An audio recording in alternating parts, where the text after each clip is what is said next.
Hey everyone, welcome back to Your Band Sucks at Business, a podcast on the business of running a band. I'm your host, Malcolm Ohmflood, and I'm doing this episode solo. Last week, I mentioned that I made a daily agenda for myself and set it as the background of my phone so that I was constantly being reminded of what I needed to be doing. And a bunch of people reached out with questions about it. Just to make sure everybody's clear what I'm talking about, it's like an agenda, it's got an hour by hour breakdown of my day and it's the background of my phone now. So I'm constantly looking at it.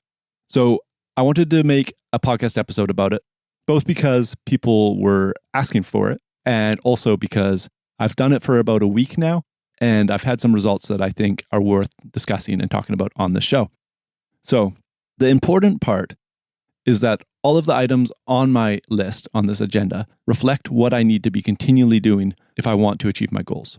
So there's nothing on there, I'm looking at my phone right now. Everything on there corresponds with what I would have to be doing each day if I want to eventually achieve the goals I wrote down at the start of the year. So what goals am I talking about? Like most people, I sat down at the end of the year and tried to figure out what I want to accomplish the next year, which we're now in 2021. We did an episode a few back about how to set effective goals, and you should totally go check that out if you haven't already. And while recording that episode, one of those blunt and boring truths came to mind that if you don't continually work towards something, it won't happen, which is painfully obvious, I know, but so overlooked as well. So I decided that I needed to try and force myself to comply to this idea, and that if I set aside a little time each day to chip away at those big goals, they might actually happen. Actually, they would happen. And if I didn't do that, they simply wouldn't happen. So I broke down my day by day into hour-long blocks and wrote it out from the moment I wake up at 5 a.m., how I'm going to spend each of those hours or blocks. Side note, I've actually done this before in a previous year, and it was fantastic for me then as well. I wrote a novel that I'm never going to release, but this time I'm being a little more focused and intentful because this actually reflects my goals for the year, where last time it was all good stuff I was doing, but it was all focused around one goal, which was writing the book. So I've made an hour by hour list, making sure that all my goals are accounted for. And I've actually updated this list since I discussed it on the podcast last week with I'm trying to learn Spanish. I'll just say it. So there's literally, I'm talking 15 minutes a day are going towards that each morning. And I'm now a week into using this system. And I think some of the takeaways of my experiences are worth discussing on this podcast. Because this is one of those simple ideas that has a really big result. Number one, I'm actually getting out of bed in the morning when my alarm goes off. And there's two things that are helping me with this. I'm keeping my phone in a different room, which forces me to get up to actually turn off the alarm. And yeah, I can't even yell at Siri to do it because it's just too far away. And number two, the first thing I see when I turn off that alarm is a reminder to do my list because it's the first thing I see. I visually get a reminder by looking at my phone that, okay, this is what I'm meant to be doing right now and for the rest of the day. And this is also my goals. It's a reflection of my goals. So it makes me actually think about it. And as a bonus, this is a side note, above my phone, there's a calendar on the wall. And every day that I stick to this list, to my goals, I mark it off. There's a big X on the calendar. And I've got a little bit more going on with that calendar, but I'll get into that another time because it's a new thing I'm trying out. For me, getting out of bed's really hard. I'm a morning person, but the actually getting out of bed right away thing, that's tough. So this is helping with that. And that's great for me. Number two, my daily focus is up a lot, like a noticeable amount. And if you're like me, you're secretly an addict to your phone and you find yourself checking it without even realizing. I try to leave my phone in a different room whenever I can, think about it and force myself to, but I still spend like a crazy amount of time on it. And I just don't even know how it gets in my hand sometimes and how I end up checking my email and whatever. It's just brutal. I've even actually gone in and put my mail app deeper into my phone. Like I would make it so there's like 5 pages and you have to scroll over 5 times to find it. And then I'd make a folder in there and make more pages in there and just continually burying it deeper and deeper. It was kind of an experiment to see how quickly my muscle memory would figure out where my mail app is and start automatically checking it without me even consciously deciding to. And it was scary quick. So anyways, I've got a problem with that. And this is helping me because before I go and do that, I see this daily reminder of my goals and what I'm meant to be doing. So focus is way up because goals are achieved like inch by inch. The system isn't about plowing into the enemy with all your resources, full speed ahead. While I love that system, it doesn't actually really work on long-term goals because it just like it's all in, and that's only going to go so far for so long, I should say. So it's more about slowly but surely making progress, which you will if you stick to your agenda that you plan out. Number 3 is the feedback loop. And as you probably know, if you listen to this podcast, I'm pretty infatuated with the idea of investing. There's something about putting resources into one thing and having it grow on its own that just totally fascinates me. And I'm not just talking about money, actually. I'm talking about, in this case, exercise. And that's like a big part of my schedule, I should say first. I've got 2 hours put aside for exercise each day. And that's having unexpected positive results. To give you an idea of what that looks like for me, exercise to me means going out for a hike and run in this mountain by my house. If it's not a windstorm or snow or some life-risking conditions, that's going to be my choice for how I'm exercising. And I can't really count how many times I've forgotten how valuable this is. I think we all know this. We've all decided we're going to be more fit and active, and we do it for a little bit of time, and then we skip a day and another, and then all of a sudden we're just like barely exercising ever. And I don't know how we can forget how valuable this is, because when you're doing it, you're like, I've never felt so alive. And I get all of my creativity and energy when I'm out on those trails.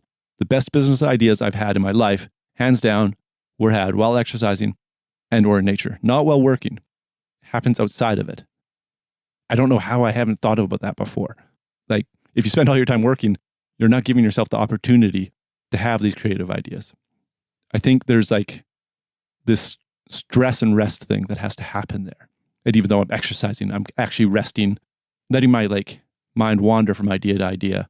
It's just really, really working out for me.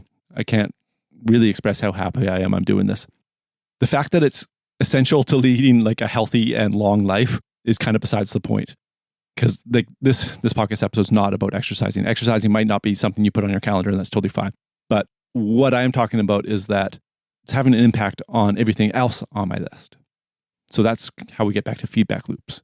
The feedback loop that I'm incurring is that this creativity and energy is affecting how I go about accomplishing the other tasks in my days, which is resulting in better results and products in those fields, which then leads to, more future opportunities in the future. If I'm coming to a mix more creative and energetic than ever and figuring out new ways to solve different problems and making better mixes, that's going to get out into the world eventually when the band finally releases their music, which I can't, that's like my biggest thing right now. I've got so many mixes that I'm so proud of that haven't been released and people are waiting, and I'm like, put it out there. But anyways, those are going to create my opportunities down the road because people hear that stuff and then choose to work with me. So in other words, the small actions I'm taking each day are leading to bigger things down the road. There's a saying that I really love, and I've said it on here before, and I'm pretty sure I always butcher it, but it's something like people overestimate what they can do in a year, but underestimate what they can do in 5. And this continues to be super true every time I think about what I want to do, what I have done, and what I have failed to accomplish as well. Maybe failed isn't a word. You can't fail until you stop trying. To conclude, I think the biggest mistake that people make, myself definitely included, when making their goals is that they don't constantly remind themselves of them. It's so easy these days just to be reactive to everything that's in front of you. And just you get an email and you're like, okay, I'm going to reply to that right now. And it takes you out of the long-term view. If you're doing what's right in front of you, you can't be working on what you're trying to achieve long-term. And long-term goals take focus and a shitload of dedication. And you owe it to yourself to give yourself every advantage you can. If it helps you achieve those goals, it's worth doing. The Netflix show, The Queen's Gambit, which is that hugely popular chess show, took 30 years and 9 rewrites to get it where it is today. It was constantly turned down, but the writer continually and constantly improved the product and tried over and over and over again. So it was constantly turned down up until Netflix took it on, and it became the most popular show of 2020, I think. It's crazy. Maybe I'm wrong on that. And, I heard this stat on Facebook, so it's true. But the writer continually and constantly improved the product and tried again, just as many times as it took. Imagine rewriting a script 9 times. Most people don't write one. To sit down and write a script once, to write a story once, to write a novel once is a huge undertaking. just enormous. And they did it 9 times over 30 years. I can't even imagine how many times they were turned down. That is your band. Improve your product and try again, over and over until it works. Thank you so much. I hope you enjoyed this episode, and we will see you next week with another episode, and we have some cool guests coming on soon, so stay tuned for that. But first, a shout out to our Patreon subscribers. If you like this podcast and appreciate the content we are creating here, there's 2 ways you can help us. Number 1, please share our podcast on your social media. And if you do, please tag either Marcus, myself, or the podcast at Your Band Sucks at Business. We loved hearing from you, and that is like the best way to help our podcast grow. Second, we do have a Patreon where you can subscribe to a tier. We have 3 tiers, all with different perks. And that really helps us pay the bills. We got website hosting, we got podcast editing, all that kind of stuff. And it helps us make better content. So we really appreciate that as well. And if you want to check that out and become a Patreon subscriber, please head to yourbandsucksatbusiness.com and you will see a button there. I think it says support us, and you can just click that and you'll be on your way. And we really appreciate it. So the top tier, tier 3, does include a shout out to those subscribers on the podcast. So here is their names now.